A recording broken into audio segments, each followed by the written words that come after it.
because if people know that's a quote from Michael Jordan. So if you've ever seen The Last Dance, people think, oh, Michael's this like tyrant. He's this dictator. He thinks he knows better than anybody else. And there's this great book called Michael Jordan, The Life. It's like 700 pages long. It's by this guy named Roland Lasley. And I've read that book twice. It fundamentally changed my life. And in that I found that quote in that book. And where you realize like, no, Michael's a sponge. And all he wants is useful information that's going to help him accomplish his goals. And so a lot of this applies to business. It was like, I went to Ed Catmull's house to record a podcast. Ed Catmull's the founder of Pixar, right?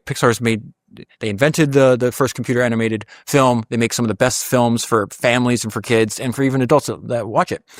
And he worked with Steve Jobs longer than anybody else. He worked with Steve for 24 consecutive years. And he speaks a lot about it. He's like the way Steve Jobs is described in the media compared to the person I knew, it's not the same person. So he always tells these stories and adds this color.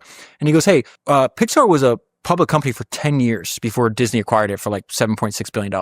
In that 10-year period, this is Ed telling me the story now, Steve fired 2 members of the board of directors from Pixar. Well, most people don't know is why he fired them. And so I asked Steve why he fired them. He goes, well, those 2 people, they never disagree with me. And so therefore, if they never disagree with me, they're not adding any value to the company. It's like successful people listen, those that don't listen don't last long. What Steve understood, what Michael Jordan understands,